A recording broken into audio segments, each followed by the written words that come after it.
Good afternoon, everyone. Thank you for spending your Saturday afternoon with us. This is our second live stream for the Art Response Project. In celebration of the National Arts Month, we have invited speakers to discuss important topics that can help artists in their practice.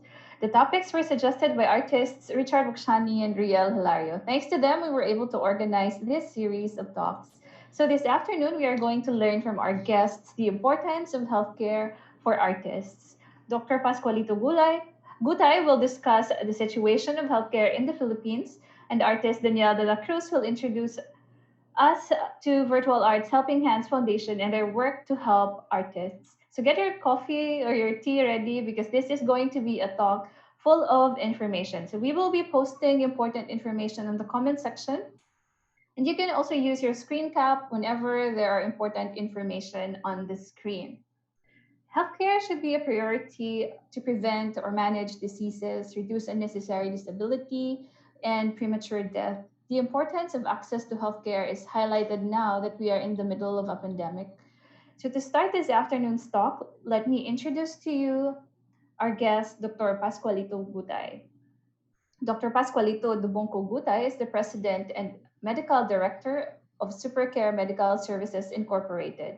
He is the board of director of Ship Health Incorporated, Bahay Salaminan Incorporated, and founder of South City Hospital and Medical Center and Alabang South Doctors Medical Center. Dr. Gutay studied Doctor of Medicine at the Faculty of Medicine and Surgery at the University of Santo Tomas. He is a member of the International Maritime Health Association, Philippine Medical Association, Philippine College of Occupational Medicine, and Association of Medical Clinic Owners. So let's all welcome Dr. Gutay to the show.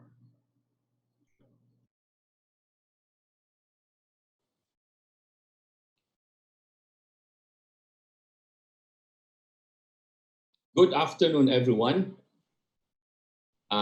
Richard asked me to present a healthcare plan that would suit your self-employed group.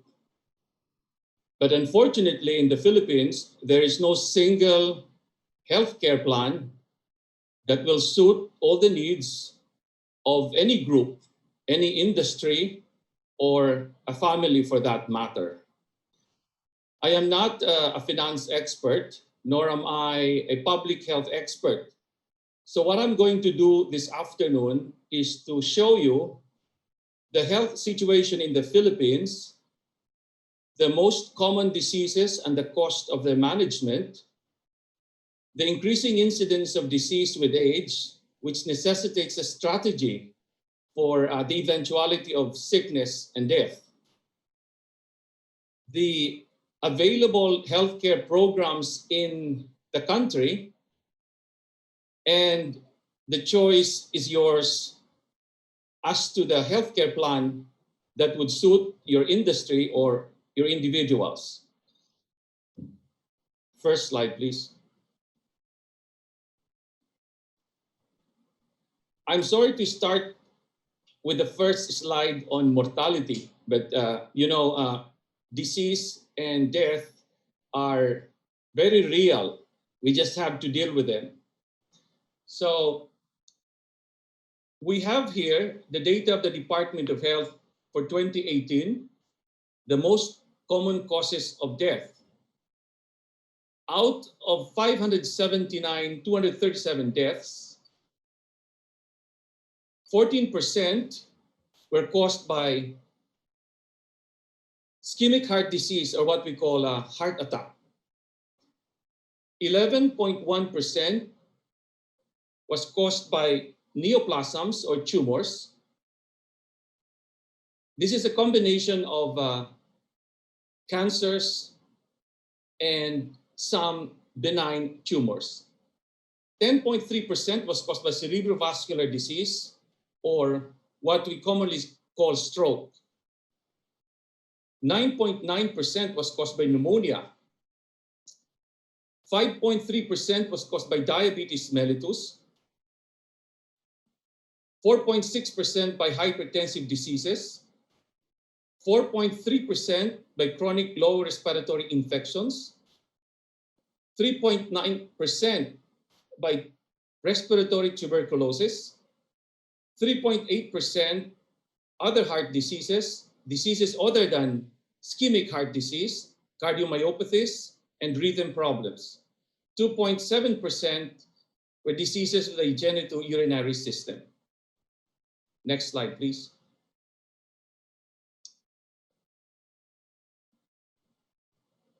I'm sorry I have not cited my source, but this is again a data from the Department of Health for 2017. And out of in a population of 100,000, 2.27% had acute upper respiratory infection.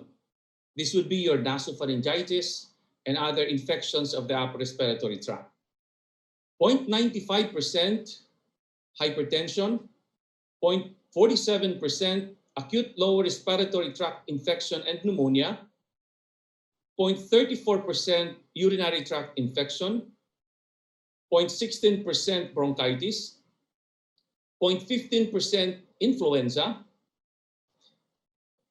Take note of the 0.15% influenza.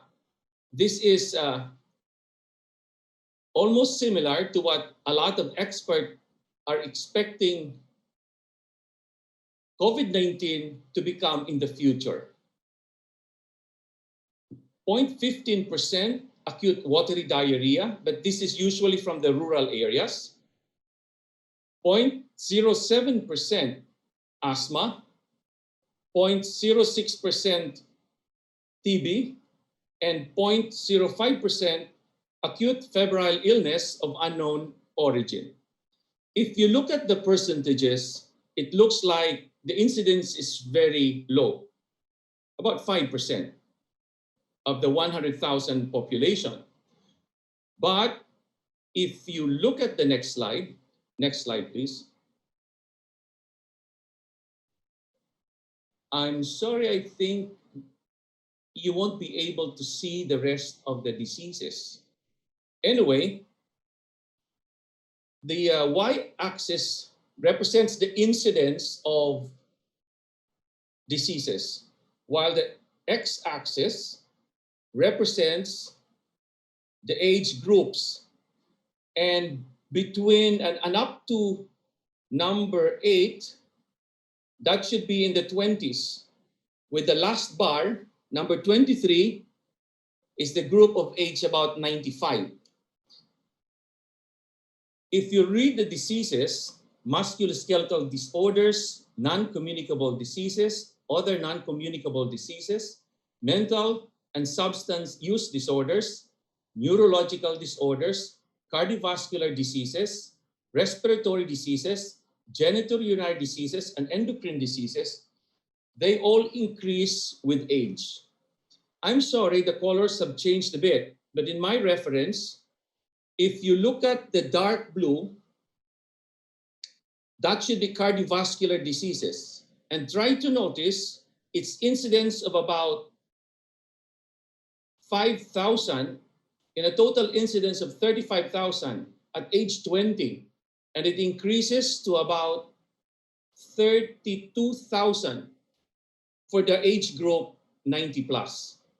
So that shows that cardiovascular diseases is directly, the incidence is directly proportional with age. Try to notice the brown color. That is our respiratory tract diseases. Very similar to cardiovascular diseases, it's about 6,000 in the age of 20s, and it rises to about 33,000 at around age 90. So this gives us the idea that as we age, we are more predisposed to some diseases, especially non-communicable diseases. And this group of diseases is the highest cost or the highest expenditure in public and for both government and the private sector as far as healthcare is concerned. So we have to be ready for these illnesses. Next slide, please.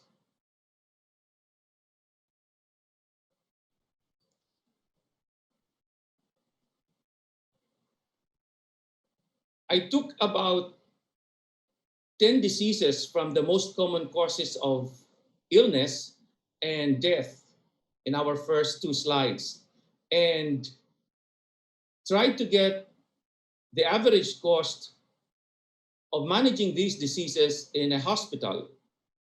But some of the data here are from Finance MD, and some are from different hospitals.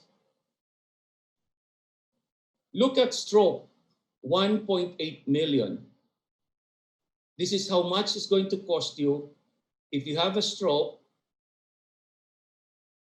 and you will need the use of the ICU, you will need some surgeries, or you will need some physical therapy after treatment. It's very expensive. Breast cancer would cost you about $438,000 on average. This includes the surgery and sometimes implant. Lung cancer, 2.78 million. This includes surgery, chemotherapy, and some rehabilitation medicine expenses. Kidney dialysis, which is the most expensive here, is dialysis, between $192,000 to $432,000 a year. Dengue is between $20,000 to $40,000, which is mostly the cost of platelet transfusion and medical management. Hypertension, between $192,000 to $432,000. The cost of medication, sometimes the use of ICU, and sometimes rehabilitation medicine. Acute heart attack, or MI, $978,650. This includes coronary bypass, rehabilitation, and of course, medication. Some of the patients who did not undergo bypass had some form of angioplasty. Pneumonia, 36,000 to 113,000. Some were brought to the ICU, some just had IV medication, and some had some kind of rehabilitation medicine also. For malignant neoplasms, other than those mentioned earlier, the cost is about 53,000, but this is limited to malignant neoplasms such as skin cancers. And for diabetes mellitus, 78,533, which is usually eaten up by the cost of insulin. Next slide, please. Can we skip this and move to the next, please? Now, look at this data. Healthcare expenditure. I'm sorry, this is not a Philippine data. This is a global data. This is healthcare expenditure in the world based on the study of the Financing Global Health Database of the United States. This was published in 2019. If on the left axis, the y-axis represents the US dollar expense per patient, while the x-axis is the data in 2017 and 2050. If you look at the scenario in 2017,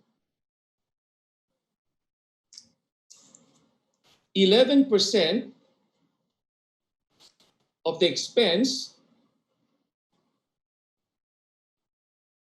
which is the blue colored data, was prepaid private spending. This is what we commonly call HMO. Then 44% is out of pocket, and the 25% is government spending. So the bulk of the expenditure for health was from out of pocket. Government spending is not much. Government spending is not much, but it's significant. and HMO is very minimal. The smallest incidence payment scheme here is the development assistance for health, which is not really that significant because this usually goes to the rural sectors. In 2050, these expenses are projected to change, but not a bit, not much. For the government spending increased to 41%, but it is not as expected. The out-of-pocket expense is still the biggest expense at 42%. The global target for this is 20%, which means we have not achieved the global goals. And HMO figured at 15%, which is higher than our Philippine data. So makikita nyo dito na ang gastos talaga sa papagamot ay nanggagaling sa out-of-pocket.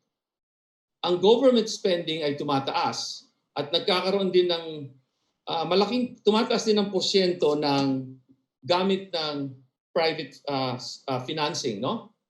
So this is the reality, no?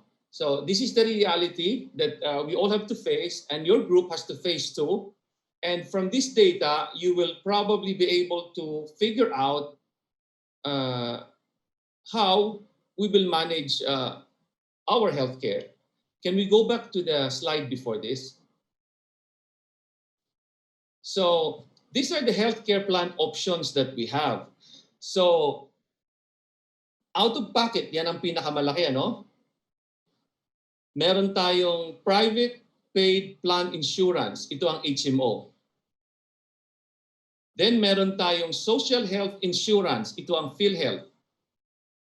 Meron tayong government healthcare system. Ito yung mga local governments natin. Then maliit na porsyento, nagagamit na rin natin ang health insurance. Ito yung mga naririnig yung insurance na katulad ng life insurance. Ano? So let's discuss this one by one. Next slide, please.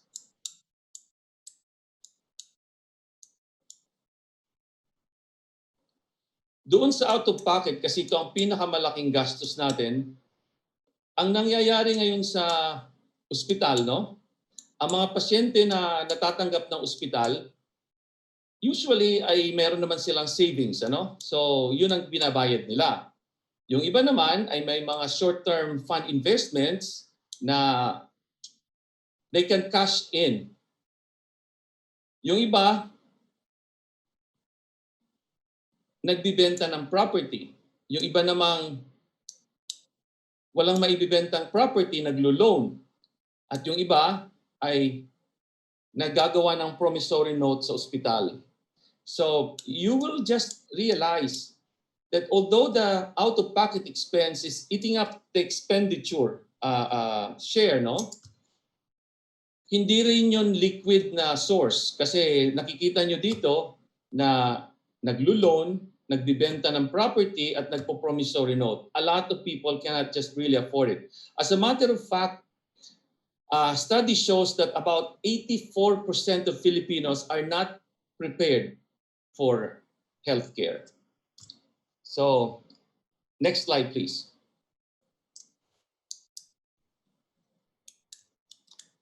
Yung insurance na sinasabi natin kanina, ito ang halaga nun. Dapat sa huli itong slide, pero pag-usapan na rin natin. Nakita nyo ang ating babayaran, ano? Sa coverage na, for example, 60,000, nandun ka sa 1,199 kada buwan. Pero tingnan nyo, iba-iba rin, ano? Merong 80,000 na 763 pesos a month. So, talagang pag-aaralan natin ang ating kinukuhang insurance. I'm sorry, this is HMO pala. I thought this is the private insurance. So this is the HMO. Pag tiningnan nyo, ibang-iba no, ang coverage sa ating binabayaran. Kaya kailangan talagang pag-aralan ninyo ang kontrata at tingnan nyo kung ano ang piniprovide ng bawat HMO. At tingnan nyo rin in your group, no, which is better.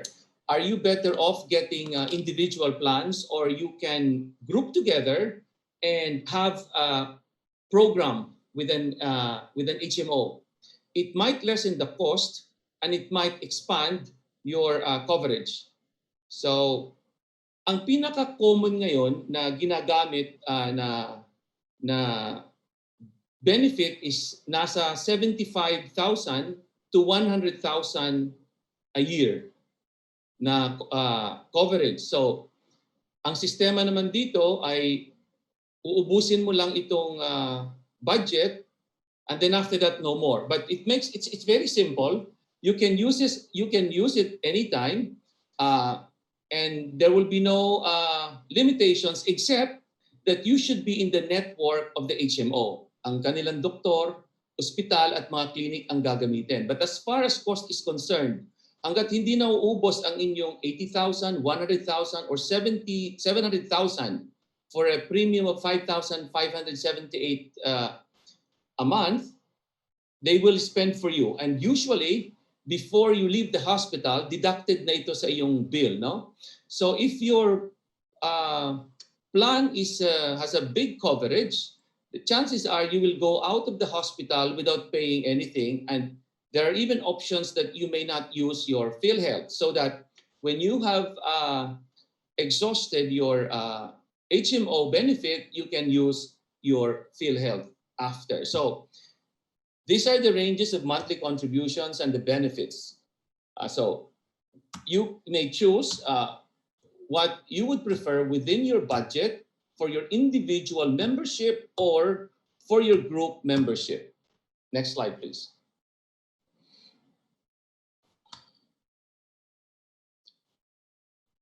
Well, the most widely used, but not necessarily taking the biggest bulk of healthcare expenditure, is our social health insurance.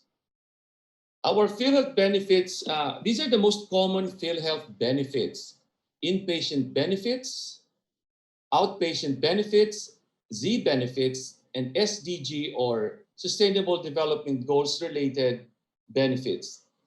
For the inpatient benefits, I don't know, I think some of you must have used this. These are already amount decided packages. We call them the case rates. Depending on the illness that you have, it's already pretty predetermined how much will be deducted from your total bills in the hospital. Deductions from the medicines, from room and other hospital expenses, and also the professional fees of the doctors. The outpatient benefits, this used to be available with PhilHealth before. But now it is, not much, but it's good that this has been expanded to outpatient. Usually for day surgeries, this is good enough. It will cover you to about 20% of your cost. Just like the inpatient benefits, about 20 to 30% of the cost of hospitalization. But for consultation, this only covers you to the extent of 800 pesos for the whole family. So it's not really enough. Z benefits. For Z benefits, this is these are the packages for catastrophic diseases such as kidney transplant, coronary bypass, and cancers. However, you have to apply this, and the process is tedious before you go inside the hospital. So not much. This is not much being used. most patients end up with the case rates as inpatient for inpatient benefits. The SDG related benefits refer to the similar to the WHO projects on schistosomiasis, tuberculosis, and other infectious diseases in the provinces. So this usually benefit the rural areas. But for us in Manila, we have the three most commonly used benefits for PhilHealth: inpatient case rates, outpatient benefits about 20%, except for consultation, which is really minimal, and Z benefits for catastrophic diseases, which can cover you up to 600,000 for kidney replacement. So it's still, considerable help. Next slide, please.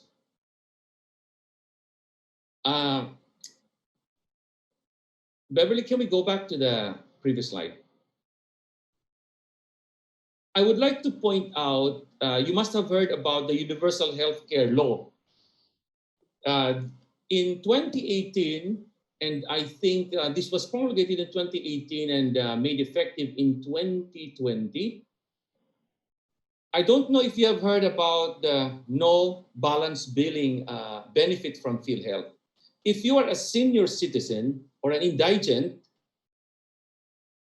which means you are also a recipient of the 4-piece, or an indigent, or not necessarily an indigent, but is sponsored by your local government, like the barangay, the municipality, or the city, you are entitled to be hospitalized without spending a penny. That's no balance billing. It is in the process of being implemented.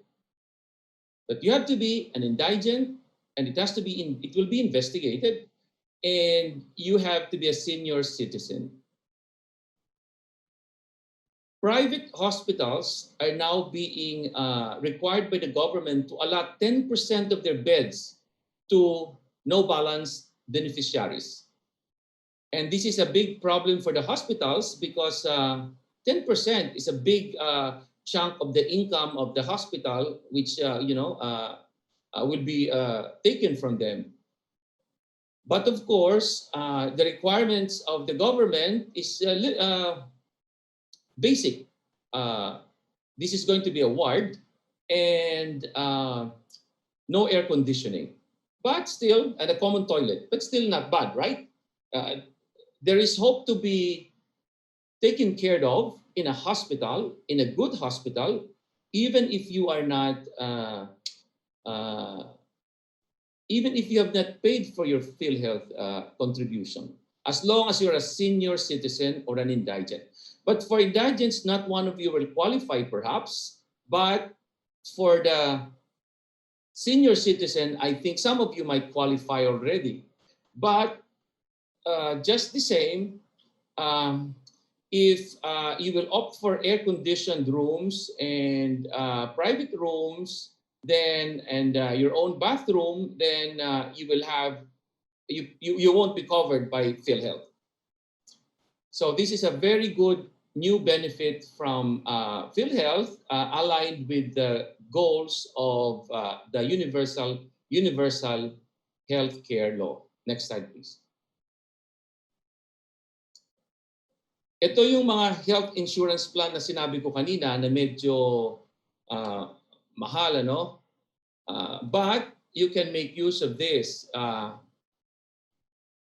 Ito yung mga pinagkukuhanan natin ng mga life insurance. Meron din silang health insurance na pwedeng may kaakibat na life insurance. At ang kagandahan dito ay na-extend mo ito sa family at saka minsan may dividends ito. Depende sa mga riders na gusto nyong isali dito, no?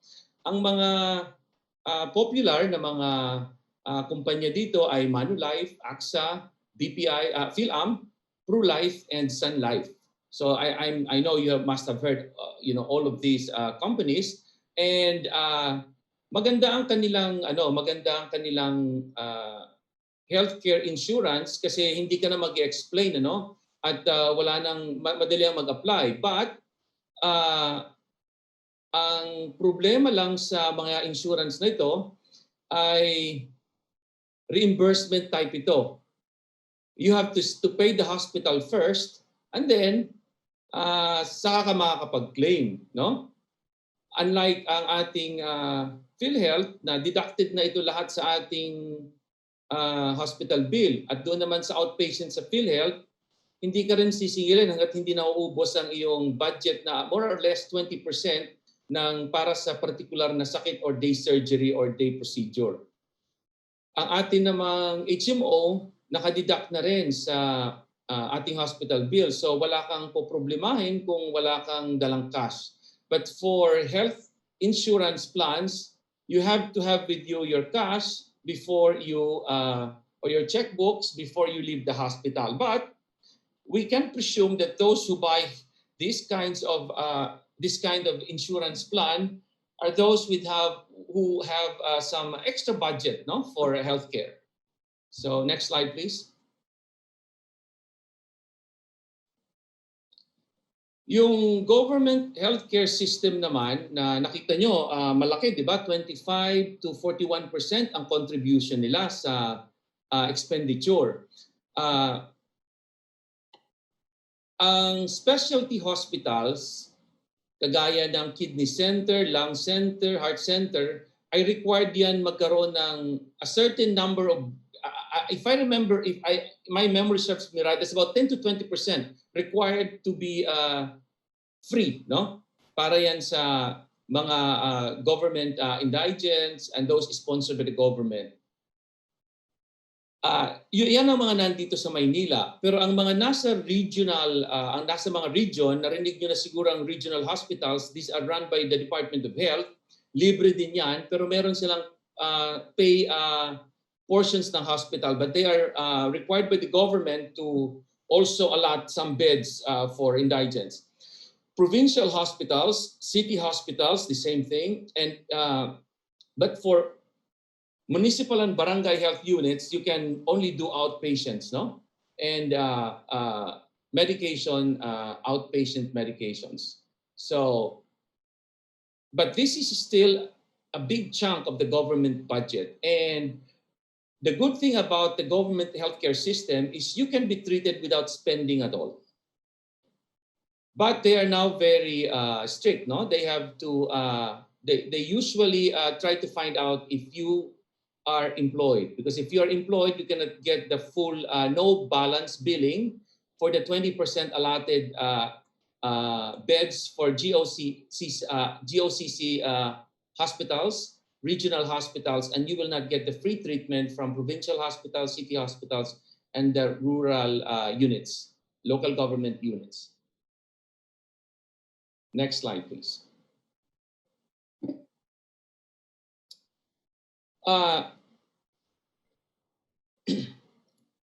So, tingnan natin, no, in summary, this is the real situation, in the country. But before this, let me tell you, I was not able to put it in the slides. The actual thing that's happening in the Philippines is, at the moment, because the data I have is in 2007 and 2010, the actual expenditure of out-of-pocket is about 50%, give and take a few, 3-5%.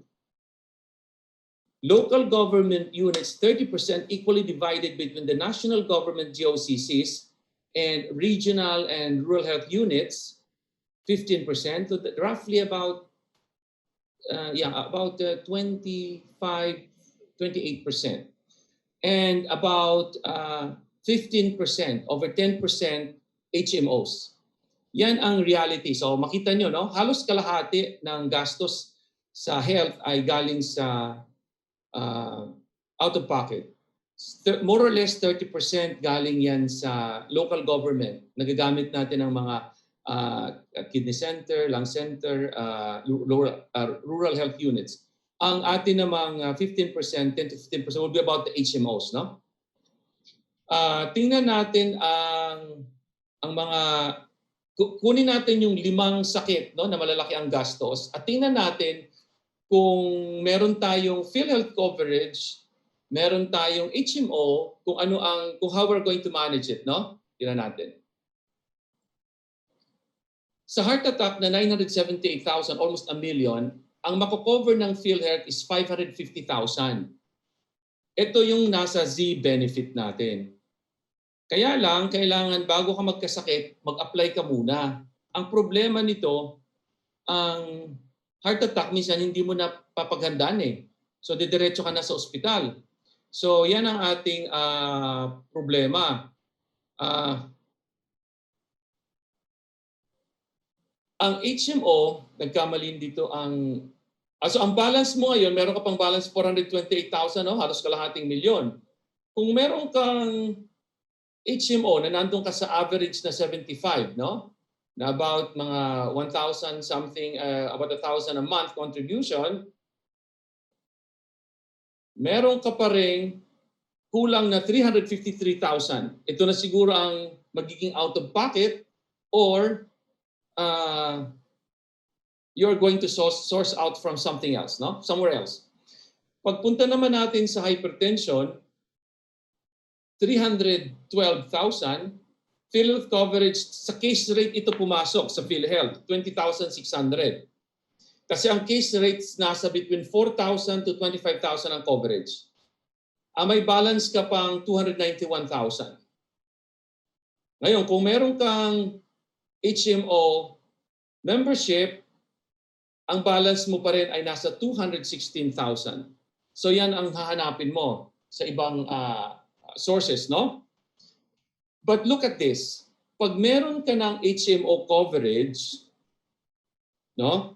Sa mga sakit na diabetes, pneumonia at dengue, tingnan nyo, 78 ang gagastusin sa ospital, 24 ang na-cover ng PhilHealth. Case rate ito hindi mahirap kasi yung hypertension na malaki ang heart attack, no? Minsan kadalasan hindi ka na nakakapag-apply at hindi na cover ng Z benefit. But diabetes, pneumonia, and dengue, dahil case rates lang ito, pag tiningnan nyo, ang balance mo na lang sa diabetes 54, kayang-kaya ng iyong coverage na 75. Ang balance mo sa pneumonia ay 10,000, kayang-kaya na ng 75 mo. Ang balance mo sa dengue ay 10,000, kayang-kaya na ng 75,000 mo sa inyong HMO. At itong HMO, hindi naman ito, may natitira ka pa, no? Na kung magkasakit ka pa within the year, may magagastos ka pa rin. At ang PhilHealth naman ay magagamit mo pa rin sa ibang sakit, no? Kaya lang, pag tiningnan mo, pag-aralan mo ang PhilHealth, hindi ka pwedeng bigyan ng benepisyo. Meron silang they have guidelines, no, on hindi pwede, for example, nagka-appendectomy ka na, hindi ka na pwedeng magkuha ng appendectomy benefit. Ang ating dialysis, no, limited lang ito sa mga around 6,000, I think, no, full coverage for about 45 in a year or about 90 plus in a year sa 3,000. So naka-fix din siya. So if you look at it, medyo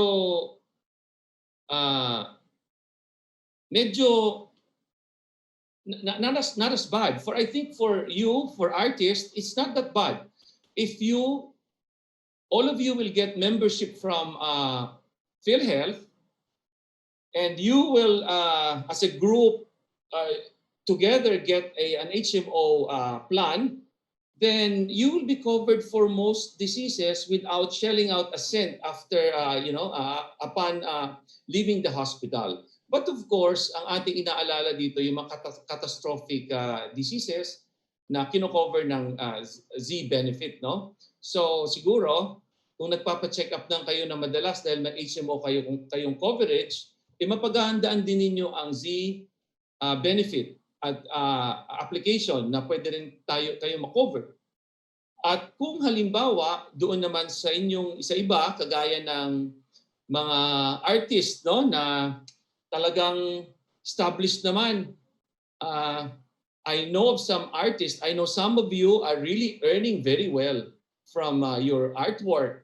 Kumuha na lang kayo ng additional health insurance doon sa mga covers you for about 1 million, 2 million, 3 million, 5 million a year. So covered na kayo doon, nasa bypass, lahat ng mga sakit halos. So I think you're okay. Just enroll with PhilHealth. The benefit of PhilHealth is getting better and better with time, with the universal healthcare law. And then try to get an HMO plan, perhaps around 100,000 or 250 to 250,000 a year. And for some of you who are really established as artists, then probably you can get your own private insurance. However, if you want to work as a group, as far as healthcare is concerned, those who are pretty much capable of buying additional health insurance, you can perhaps strategize and join funds to come up with a better HMO coverage or some sort of an insurance. Some groups, some industries join forces and put in some amount of money. It para siyang cooperative, and then they put it like in an investment scheme na safe and secure. And then in the eventuality of catastrophic events, they anybody can apply for the benefit. So I hope I was able to share with you the scenario in the Philippines and the options you have. So thank you for listening, and good luck to all of you as far as your health care planning is concerned. Thank you for that informative presentation, Dr. Gutay. Getting sick is really expensive, so we all need to have healthcare plans. Now, I'm sure you have questions for Dr. Gutay, so please write them in the comment section and Dr. Gutay will answer them later.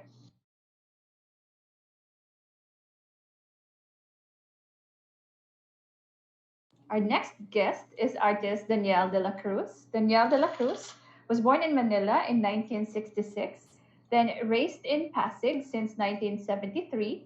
Danielle was already sculpting figurines in small decor forms using whatever was available around his family home in the early 1980s.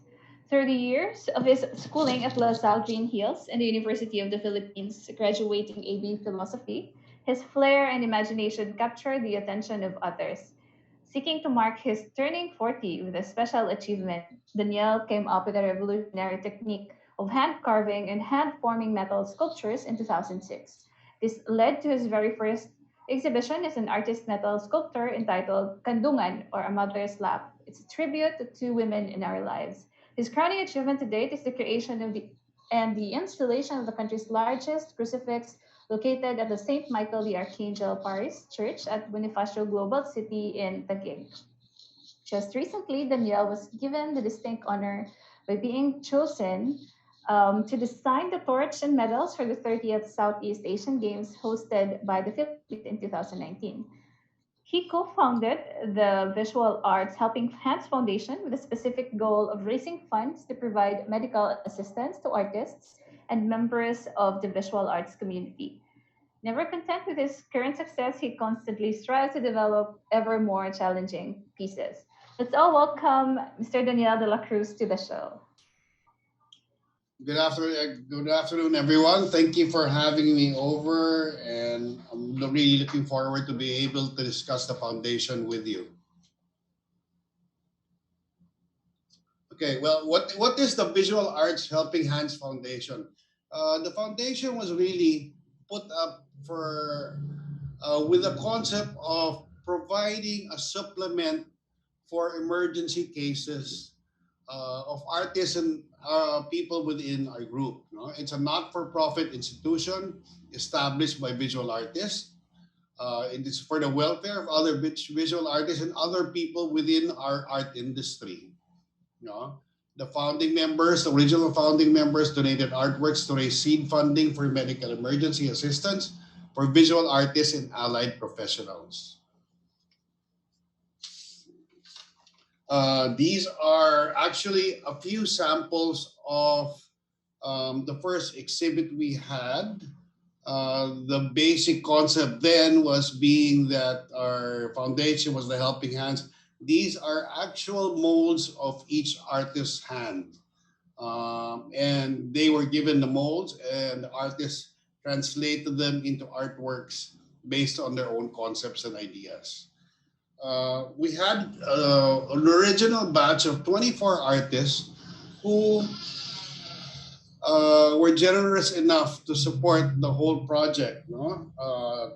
To name the founders of the foundation, we have of course myself, Ms. Christina Casimbing Ramillo, Veronica P, Mr. Reggie Yuson, Juan Alcasaran, Renz Baluyot, Zion Cabangis, JC Jacinto, Romeo Lee, Ferdy Montemayor, Rafi Napay, Arturo Sanchez, Soler Santos, Kim Hamilton Sulit, Mariano Ching, Emmanuel Garibay, Yasmin Sison, Max Balatbat, John Santos III, Mamian Santos, Renato Habulan, Elmer Berlongan, Blet Bolipato, and Mr. Alfred Esquilio. Generally, the artists we are inviting to support are those with uh,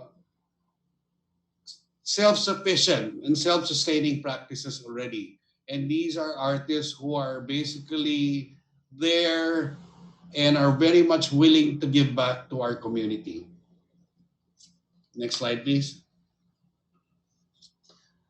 Our second project, normally the target for the exhibits of the Visual Arts Helping Hands Foundation is to have an exhibit every 2 years. Now, these are major exhibits, and we do manage together, because of the generosity of a lot of artists, to come up with quite interesting and quite large exhibitions. On the second chapter, which we call chapter 2, we had quite a number of more artists joining.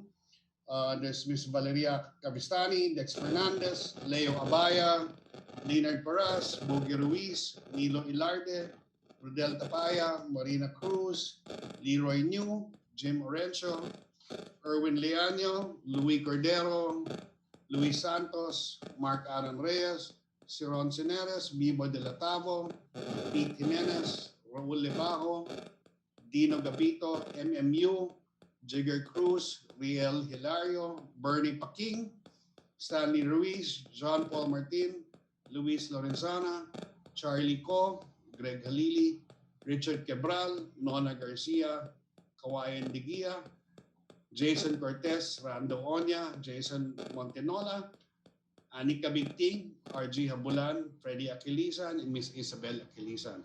These were about 38 new artists who have come in as supporters and as members of the foundation. So we are growing, and we hope to continue. Of course, the foundation is very young, and we hope to continue it further. If you notice in chapter 2, the Empty Chair Project is basically, the theme was basically about giving artists, instead of the hands, we gave them all chairs and stools for them to translate into artworks. The logic being, the chair can be a symbol of welcoming someone within your group, or as well, in unfortunate circumstances, the loss of a loved one. Next slide, please. Okay. Now, who can avail of the medical assistance? Okay, when we say medical assistance, the main thing that the foundation wants to do is actually to be a supplement. We cannot, of course, be the ones to shoulder all the medical expenses, but we are there to give a helping hand and to provide a supplement to whatever cost they need. Okay, so who can avail?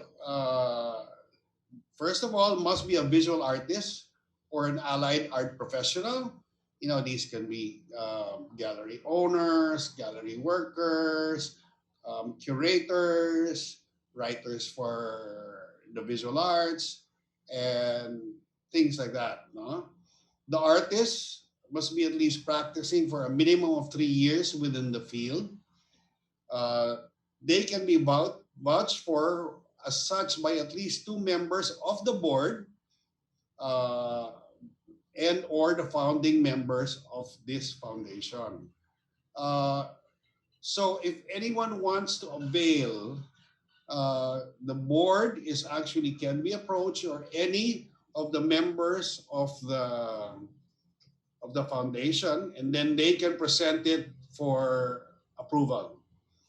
Of course, you one must be confined in a health facility and certified by a registered and licensed physician. We have a medical team, actually, our chairman for the foundation, which is Dr. Kwanang, and of course, Dr. Steve Lim is also assisting, who can assess and give their recommendations.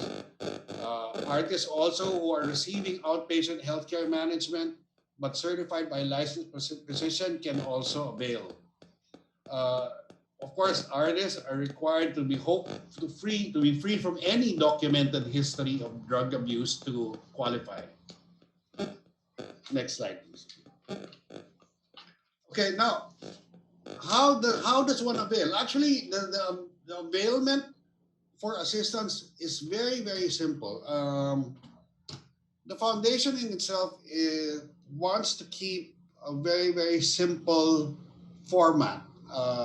At the moment, all one needs is to complete an application form, file a letter of request for financial assistance, which it should come from the patient, a photocopy of the ID card, the latest picture with the latest picture, with a signature on the back, and of course, a CV presented together with that. Now, this form can easily be accessed through the website of the Visual Arts Helping Foundation. A little bit later on, you will get the link to the website, and you will also have the contact numbers to whom you can call, and we will be there to assist you and walk you through the process. So for the letter requesting financial assistance, to state who you are, how long you've been practicing in the field, what your medical case is. Second step, once that is in, we will just require a medical abstract which you can request from your physician. The medical abstract is basically a formal statement of your physician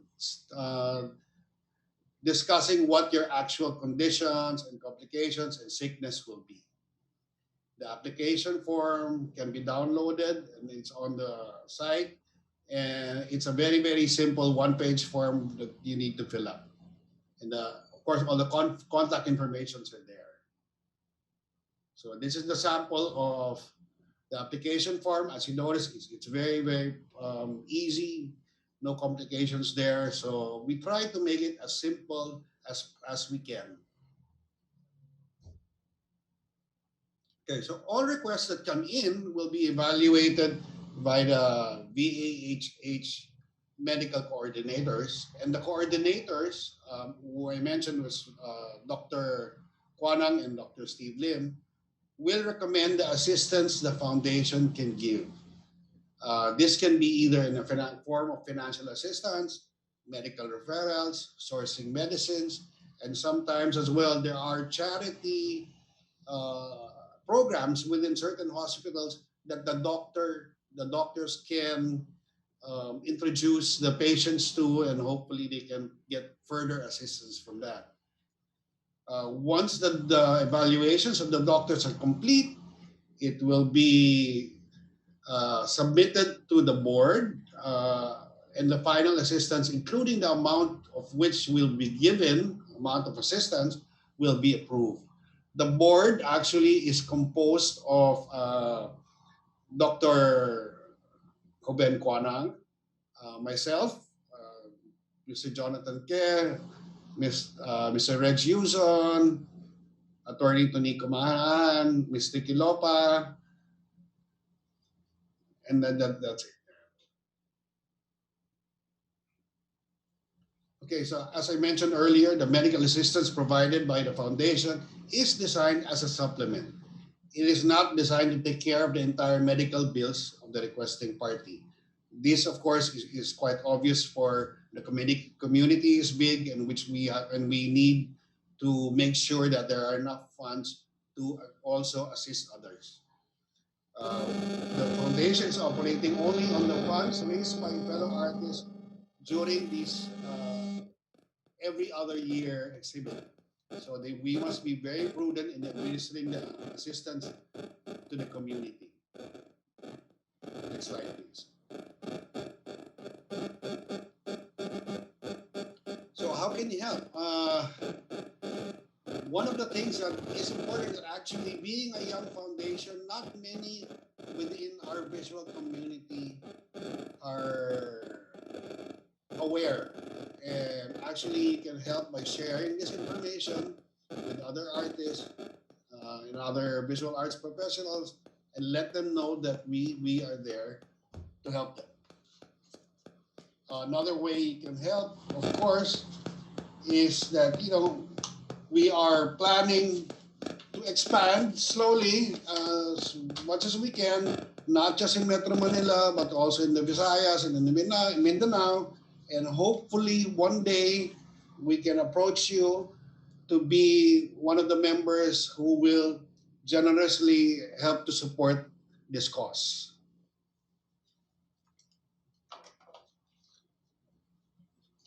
Next. Next slide, please.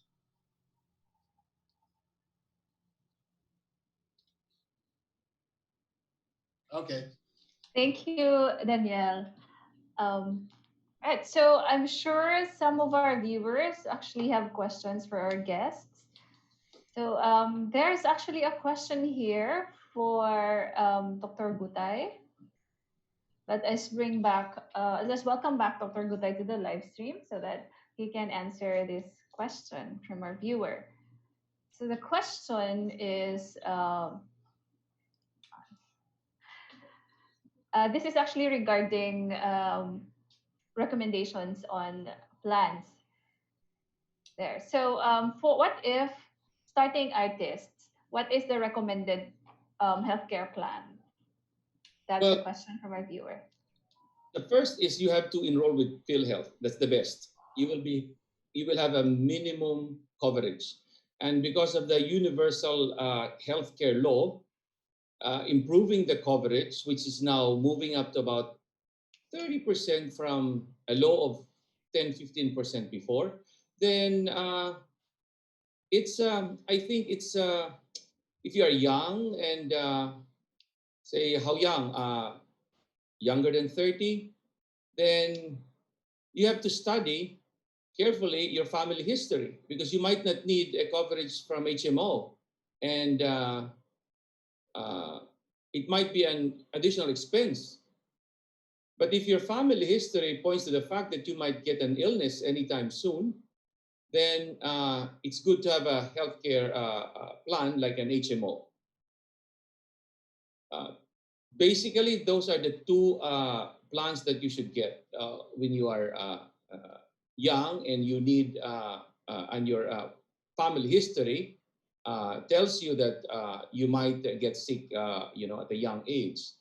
But for some with very good, uh, family genes, field health coverage will be good enough, I think. No, but it will be really up to you. But there is no limiting to how many plans you would want to get, be a member of. But that would be my suggestion: basic field health, and then study if you need an HMO. If you are, say, below 30 years old. Thank you, Dr. Gutay. So that's PhilHealth and basic HMO for starting artists is what Dr. Gutay would recommend. Yeah. Let's see if there are any more questions from our viewers. Okay, it seems that there are actually no more questions from our viewers. However, these this live stream will actually be uploaded on our YouTube channel. So feel free to share this link to other artists or other creative workers um, who might need to watch this talk. For Helping Hands Foundation, important link to remember is www.visualartshelpinghands.org. Since there are no more questions, can we ask our guests for some words or final words to our viewers? Sir Daniel? Actually, as I mentioned, the Visual Arts Helping Hands Foundation is still very young. We have a lot more plans to, as I said, grow it nationwide slowly. Um, Dr. Gutay was mentioning about HMOs and PhilHealth, which we strongly believe. So part of our programs in the future will be helping to educate artists with the importance of this. One of the possibilities that we are studying is that the more artists that we get join as members, the bigger we have, the bigger numbers we have, the better deal we could most likely one day be able to get a special deal with HMOs for the artists involved. Of course, you need a certain number of people to get special discounts on that, and we are hoping that uh, not too long in the future that we will be able to support them. One of the things really is preparation, take care of your health. The advice of Dr. Gutay about pill health is actually very, very much important. It's a very big assistance when it gets to the hospital, and it does not really uh, put much of a dent in the pocket. It's just protection in the future. Normally, if we're young, we don't really consider health as an issue. But if you notice, if you think about HMOs, the younger you are, the lower the rates will be. So it might actually be something that might be a very, very good investment for you guys to consider. All right, thank you, Sir Daniel. I actually have one more question for you. Um, do you is Helping Hands is Virtual Arts Helping Hands Foundation accepting, say, application or partnership for artists or cultural workers in outside of Manila? Yes, definitely, definitely we do. The best way to do that is because, of course, we're not that exposed. Is if you can, well, I listed the names of artists and members who are ready together with the foundation. If you can find a way to can contact any of them or contact any of us through our communication, then we will gladly welcome uh, your volunteering to join. Of course, one of the criteria, though, in the beginning is that we are selecting artists who have a very self-sufficient practice already. Because the main reason being that these artists are able to give back, are wanting to give back to the community.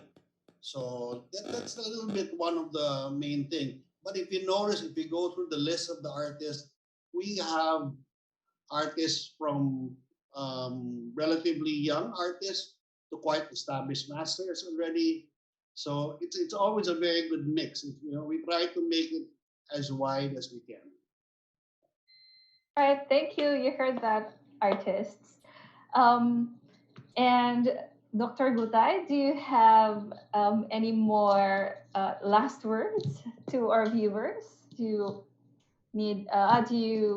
have more advice for them? Well, I would like to thank your group for inviting me. And as Danielle said, the most important, thing to do for young artists and even old artists is to take care of yourselves. Eat the right kind of food, uh, lifestyle uh, uh, changes for smokers, drinkers, and alcohol drinkers, and those artists who don't sleep at night because sometimes they are, they find it best to work at night. So try to develop a good habits. Take care of yourselves. That's the best way to protect yourselves from spending too much on healthcare. And then, of course, Phil Health and then HMO, and those who can go the extra mile, uh, uh, you know, and supplemental health insurance. But I think with your visual arts foundation, it's probably a thing that you have to support and to be actively a part of so that in the future it might be your lifesaver. All right. Thank you, Dr. Gutay and Sir Daniel, for joining us this afternoon. And I'm sure our viewers learned a lot from this talk. So thank you. And there, in case you missed last week's talk, you can watch the live stream on our YouTube channel. This talk will also be uploaded on our YouTube channel. It's Museums Matter. You can subscribe to get updates when we upload new videos. So see you again on Saturday for another live stream with Avi Felix, Ricky Francisco, and Remigio David, who will discuss gallery representation. If you have questions, do not hesitate to send us a message through our contact details, which you see on your screen. Our our email is iloilomuseumcontemporary@gmail.com, or you can also send us a message on our Facebook page, and we will be glad to assist you. So thank you again for joining us today, and maayong hapon sa liwat. See you next week.